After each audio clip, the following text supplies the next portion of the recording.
अस्सलाम वालेकुम स्टूडेंट्स। हमारा आज का टॉपिक है कैरेक्टरिस्टिक्स ऑफ लॉजिक फैमिलीज। हम सबसे पहले देखेंगे कि लॉजिक फैमिलीज क्या होती हैं। लॉजिक फैमिलीज होती है group of compatible integrated circuits, यानी एक जैसे इंटीग्रेटेड सर्किट्स जो है जो कंपैटिबल हो, जिनको हम ज्वाइन कर सकें सेम लॉजिक लेवल और सेम वोल्टेज अप्लाई करके, वो हमारी लॉजिक फैमिलीज होती हैं। Fabrication using a specific circuit configuration, जब आपने इनका सर्किट बनाना होता है तो उसकी फैब्रिकेशन जो है वो स्पेसिफिक सर्किट के ज़रिए से की जाती है, यानी स्पेसिफिक सर्किट होते हैं इसमें इंटीग्रेटेड सर्किट्स जो हमने अप्लाई करके एक लॉजिक फैमिली का सर्किट बनाना होता है। तो इसमें जो हम स्पेसिफिक गेट्स हैं, लॉजिक सिंपल बेसिक वही यूज़ करते हैं। और इसमें इसके अलावा जो है गेट्स के अलावा कंपोनेंट्स यूज़ होती हैं रजिस्टर्स, डायोड्स और ट्रांजिस्टर्स। अब हम कुछ बेसिक कॉन्सेप्ट्स हैं इसमें लॉजिक फैमिलीज के, पहले वो डिस्कस कर लेते हैं। ISIS integrated circuit. Integrated circuit को हम माइक्रो इलेक्ट्रॉनिक सर्किट या माइक्रोचिप और सिंपल चिप भी बोलते हैं। ये क्या होता है कि इसमें आपके इलेक्ट्रॉनिक कंपोनेंट्स जो होते हैं आपस में वो एक सिंगल यूनिट के ऊपर इकट्ठे हुए होते हैं, उनको हमने कंबाइन किया हुआ होता है। इसमें जो एक्टिव डिवाइसेस होती हैं वो ट्रांजिस्टर्स और डायोड्स होते हैं, और जो पैसिव डिवाइसेस होती हैं वो कैपेसिटर्स और रेजिस्टर्स होते हैं। इन चारों डिवाइसेस को मिला के इनकी फंक्शनैलिटी के अकॉर्डिंग हमने जो एक बनाया है सर्किट बिल्डअप करना है, वो एक चिप के ऊपर होगा। सिंपल सेमीकंडक्टर मटेरियल की बनी होती है, उसको हम सिलिकॉन चिप भी बोलते हैं। तो इसमें जो है हमारे इंटरकनेक्शंस होते हैं और आपका जो पूरा सर्किट है वो इंटीग्रेटेड सर्किट कहलाता है। रेजिस्टर्स, डायोड्स और ट्रांजिस्टर्स क्या होते हैं? रेजिस्टर्स होते हैं ग्रुप ऑफ फ्लिप फ्लॉप्स, जहाँ पे हर फ्लिप फ्लॉप जो है वो कैपेबल होता है एक बिट इंफॉर्मेशन को स्टोर करने का। ये हम पहले लेक्चर में भी देख चुके हैं। डायोड जो है वो सेमीकंडक्टर डिवाइस है जिसके दो टर्मिनल्स होते हैं और जो करंट जो है वो फ्लो करने के लिए अलाउ करता है एक डायरेक्शन में। ट्रांजिस्टर जो है वो सेमीकंडक्टर डिवाइस है जिसके तीन कनेक्शंस होते हैं, जिसमें आप एम्पलीफिकेशन भी कर सकते हो और रेक्टिफिकेशन जो है वो प्रोसेस भी अप्लाई कर सकते हो। इसकी सिग्निफिकेंस क्या है कि इसका डिज़ाइन जो है वो सिंपल है। Members with the same electrical characteristics, इनके जो मेंबर्स, क्योंकि हम लॉजिक गेट सिंपल बेसिक ही यूज़ कर रहे हैं, इसीलिए इसके जितने भी हम गेट्स यूज़ करेंगे आपस में इंटरकनेक्ट कराएंगे डिफरेंट मॉड्यूल्स को, तो उनकी करेक्टरिस्टिक्स जो है वो सेम होगी। इसी वजह से जो है डिज़ाइन जो है इसका वो उसकी कॉम्प्लेक्सिटी रिड्यूस हो जाएगी, कंपैटिबिलिटी होगी डिजिटल सर्किट्स के अंदर, और इसको एक्सपैंड करना ईजी है। क्लासिफिकेशन ऑफ लॉजिक फैमिलीज क्या है? बेस्ड ऑन फैब्रिकेशन टेक्नोलॉजी, यानी हमने जिस टेक्नोलॉजी की बेस के ऊपर इसको कंबाइन करना है, बिल्डअप करना है, लॉजिक फैमिलीज को हमने दो क्लासेस के अंदर क्लासिफाई करना है, दो टाइप्स में। एक है आपकी बाइपोलर और एक है आपकी यूनिपोलर। यूनिपोलर लॉजिक फैमिली है वो कौन सी होती है? यूनिपोलर लॉजिक फैमिली ऐसी होती है जिसमें हमने यूनिपोलर डिवाइसेस जो है वो की एलिमेंट के तौर पे यूज करनी है, ठीक है, यानी जिनका एक पोल होता है और जो सिर्फ करंट को एक डायरेक्शन में एक चार्ज कैरियर के थ्रू ही ट्रांसफर करती हैं। अब इसकी एग्जांपल है metal oxide semiconductor field effect transistor. Field effect transistor में हमारे पास ये यूनिपोलर डिवाइस है जो कि करंट को फ्लो करने के लिए अलाउ करता है सिर्फ एक चार्ज कैरियर से। या तो वो करंट जो है आपके सर्किट से इलेक्ट्रॉन्स की वजह से फ्लो होगा या वो होल्स की वजह से फ्लो होगा, ठीक है। इसकी एग्जांपल्स हैं आपके पास PMOS, NMOS and CMOS। Bipolar logic family कौन सी होती है? जिसमें हम ट्रांजिस्टर और डायोड्स को यूज़ करते हैं जो कि बाइपोलर डिवाइसेस होती हैं, और इसमें से करंट जो है वो दोनों चार्ज कैरियर्स की वजह से फ्लो करता है, यानी इलेक्ट्रॉन्स की वजह से भी फ्लो करता है और होल्स की वजह से भी फ्लो करता है। बाइपोलर लॉजिक फैमिली जो होती हैं इसके की एलिमेंट्स होते हैं आपके डायोड्स और ट्रांजिस्टर्स, क्योंकि ये बाइपोलर डिवाइसेस होती हैं, और इनकी एग्जांपल्स जो हैं वो TTL और ECL एक्सेट्रा है। अब ये कुछ लॉजिक फैमिलीज हैं जिनको हमने किन कंपोनेंट से बनाया है वो हम देखते हैं। लॉजिक फैमिलीज में सबसे पहले है DL डिजिटल लॉजिक, जो डायोड्स और रेजिस्टर से बनती है। RTL है रजिस्टर ट्रांजिस्टर लॉजिक, जिसमें आपके रेजिस्टर्स और ट्रांजिस्टर्स यूज होते हैं। DTL diode transistor logic, diode और ट्रांजिस्टर के कंपोनेंट्स हैं। TTL है ट्रांजिस्टर ट्रांजिस्टर लॉजिक, इसमें सिंपल आपका ट्रांजिस्टर यूज होता है। ECL है इमिटेड कपल्ड लॉजिक, जिसमें ट्रांजिस्टर्स भी यूज होते हैं और डायोड्स भी यूज होते हैं। फिर है PMOS, P channel metal oxide semiconductor. ठीक है, ये जैसे ट्रांजिस्टर में हमने देखा हुआ है कि ट्रांजिस्टर के अगर कॉन्फ़िगरेशन को देखें तो उसमें पी चैनल होता है और एन चैनल होता है। फिर इस तरह से step down and step up. तो इसमें जो है आपका PMOS P metal oxide semiconductor field effect transistor है इसके कंपोनेंट, और इसमें इसी तरह से एन चैनल है। और CMS जो है वो कॉम्प्लीमेंट्री मेटल ऑक्साइड है, जिसमें आपके पी चैनल और N channel metal oxides semiconductor field effect transistors दोनों यूज होते हैं। टाइप्स ऑफ लॉजिक फैमिलीज हैं। Logic families are classified based on the number of logic gates fabricated per chip. जी, तो इसमें हमने ये देखना है कि आपकी लॉजिक फैमिली जो है उनकी क्लासिफिकेशन क्या है, टाइप्स कितनी है। पहले तो हमने उनकी क्लासेस देखी हैं, यूनिपोलर और बाइपोलर, और अब हमने देखना है कि उनकी क्लासेस में अगर उनकी चिप की बेसिस के ऊपर उनको क्लासिफाई किया जाए तो लॉजिक गेट की बेसिस में फैब्रिकेटेड चिप के ऊपर किस तरीके की उनकी टाइप्स होती हैं। सबसे पहला है SSI यानी स्मॉल स्केल इंटीग्रेशन। इसमें जो है लेस देन 12 गेट्स होते हैं एक चिप के ऊपर। MSI जो है मीडियम स्केल इंटीग्रेशन है, इसमें लेस देन 100 गेट्स होते हैं एक चिप के ऊपर।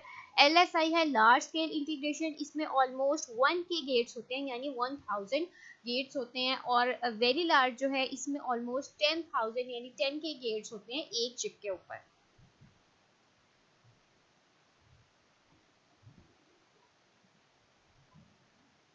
उसके बाद है आपकी लॉजिक फैमिलीज की characteristics. There are various logic families and the selection of a family for a particular application is based on its characteristics. हमने देखा है पीछे बहुत सारी लॉजिक फैमिलीज हैं और हमने जो फैमिली सेलेक्ट करनी है वो किस बेस पे करनी है किसी भी एप्लीकेशन के लिए, उसकी खसूसियात जो है उसकी बुनियाद पे हमने उसको सेलेक्ट करना है। Following are the parameters used to compare the performance of digital integrated circuits. हमने डिजिटल इंटीग्रेटेड सर्किट्स की परफॉर्मेंस को अगर कंपेयर करना हो तो हम कौन कौन से पैरामीटर्स को अपने मद्देनजर रखेंगे। Speed of operation, power dissipation, figure of merit, fan out, fan in and noise immunity. ये कुछ फैक्टर्स हैं जो लॉजिक फैमिलीज में कॉमन होते हैं, और जब हमने इंटीग्रेटेड सर्किट की परफॉर्मेंस को कंपेयर करना होगा तो हम इन सारे पॉइंट्स को कंसीडर करेंगे। अब हम इनको अलग अलग देखते हैं कि ये क्या होता है। सबसे पहला है speed of operation. The speed of operation in digital circuit should be high. Digital circuits में आपकी स्पीड ऑफ ऑपरेशन जो है वो हाई होनी चाहिए। It is specified in terms of propagation delay time. इसको हम प्रोपगेशन डिले टाइम में कंसीडर करते हैं। प्रोपगेशन डिले टाइम क्या होता है, ये होता है आपका कि आपने जब वोल्टेज या करंट जो है वो एक साइड से जहाँ से एमिट हो रहा है वहां से वोल्टेज जहां पर आपने भेजना है यानी डेस्टिनेशन जो है उसकी वहां तक पहुंचने में उसको कितना टाइम लगता है। ठीक है, वोल्टेज को ट्रेवल करने में सेंडर से रिसीवर तक कितना टाइम लगता है वो उसका प्रोपेगेशन डिले टाइम होता है। तो हमने स्पीड ऑफ ऑपरेशन को प्रोपेगेशन डिले टाइम में मेजर करना है। It is the average of propagation delay time for high to low और लो टू हाई। फिर हमने ये देखना है कि अगर हाई वोल्टेज है तो हाई से लो में जाने में कितना टाइम लगेगा और लो से हाई में जाने का कितना टाइम लगेगा। तो ये जो है ओवरऑल हमारे ऑपरेशन की स्पीड होती है। नेक्स्ट है power dissipation. Every electronic circuit requires a certain amount of electric power for its operation. कोई भी इलेक्ट्रॉनिक सर्किट है उसने अपनी वर्किंग परफॉर्म करनी है, ऑपरेशन परफॉर्म करना है तो उसको पावर इलेक्ट्रिक पावर की ज़रूरत होती है। When the power is supplied by an external source, जब हम किसी एक्सटर्नल जरिए से एक्सटर्नल सोर्स से पावर को सप्लाई करते हैं तो क्या होता है कि इलेक्ट्रॉनिक सर्किट्स के अंदर पावर अपने डेस्टिनेशन तक जाने के लिए कुछ जो है वो डिसिपेट हो जाती है यानी वेस्ट हो जाती है। ठीक है, it is the wastage of power across circuit components. क्या होता है, सर्किट कंपोनेंट्स में आपकी पावर जो है वो वेस्ट हो जाती है अगर हम पावर को इलेक्ट्रिकल एक्सटर्नल सोर्स से अप्लाई करें। Requirement of power is less if dissipation of power is less. अगर आपकी डिसिपेशन ऑफ पावर है वो लेस है तो रिक्वायरमेंट ऑफ पावर वो भी लेस होगी। Hence power dissipation should be as minimum as possible. इसीलिए आपने कोशिश करनी है कि जब आप सर्किट डिज़ाइन कर रहे हो तो आपकी पावर डिसिपेशन जो है वो कम से कम हो। फिगर ऑफ मेरिट क्या होता है? रिक्वायरमेंट ऑफ पावर, जैसे हमने देखा है कि अगर डिस्ट्रीब्यूशन ऑफ पावर लेस होगी तो पावर की डिस्ट्रीब्यूशन जो है वो हमने कम ही रखनी है। तो इसमें यही है कि अगर पावर डिसिपेशन हम रिड्यूस कर देंगे तो speed of operation gates reduce, तो जो हम काम कर रहे हैं उसकी स्पीड भी ओवरऑल इफेक्ट होगी और कम हो जाएगी। तो फिगर ऑफ मेरिट जो है वो ऐसा पैरामीटर है जो कंसीडर्ड होता है for comparison instead of using the speed of operation and power dissipation, यानी हम इसको ना तो पावर डिसिपेशन में कंसीडर करते हैं ना ही स्पीड ऑफ ऑपरेशन में, बल्कि ये इन बिटवीन होता है इन दोनों के और इन दोनों को कंपेयर करता है। It is a product of propagation delay and power dissipation. Propagation delay यानी जो टाइम था अपने सोर्स से डेस्टिनेशन तक जाने के लिए, और पावर डिसिपेशन की जो वैल्यू थी, इन दोनों को अगर हम मल्टीप्लाई करते हैं तो हमारे फिगर ऑफ मेरिट आ जाएगा। फैन आउट क्या होता है? फैन आउट होता है capability of a logic gate to drive the maximum number of similar gates.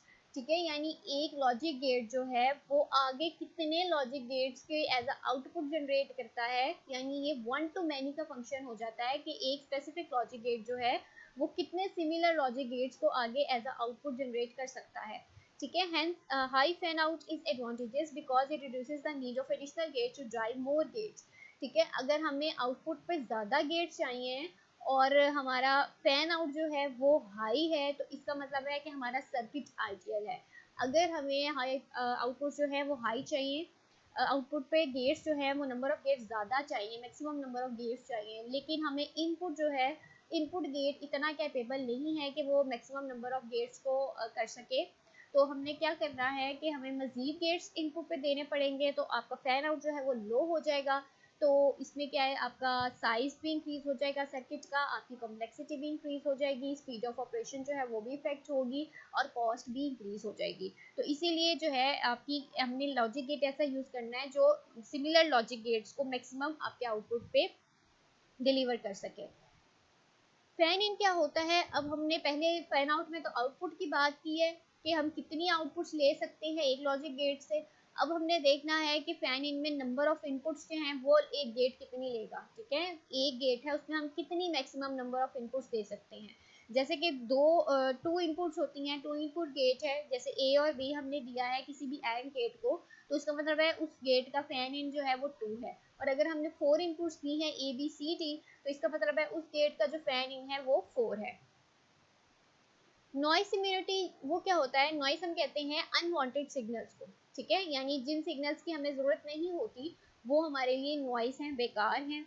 ठीक है, the stray electric and magnetic fields may induce some noise at an input of the digital signal. Digital circuit, जब आप digital circuit में input दे रहे होते हो तो उस वक्त जो है इलेक्ट्रिक या मैग्नेटिक फील्ड उस इनपुट को इफेक्ट कर देती है, क्योंकि ये चार्ज जनरेट कर रही होती हैं। ठीक है, मैग्नेटिक इफेक्ट अगर आप देखें तो वो अपना लाइंस के जरिए अपनी फील्ड जनरेट करता है, इसी तरह से इलेक्ट्रिक जो है वो भी अपनी फील्ड जनरेट किए रखता है। तो अगर आपकी इनपुट उन फील्ड में से आ जाती है, फील्ड के दायरे में आ जाती है, तो आपकी इनपुट के अंदर कुछ नॉइस इंड्यूस हो जाएगी, कुछ अनवांटेड सिग्नल्स इंड्यूस हो जाएंगे।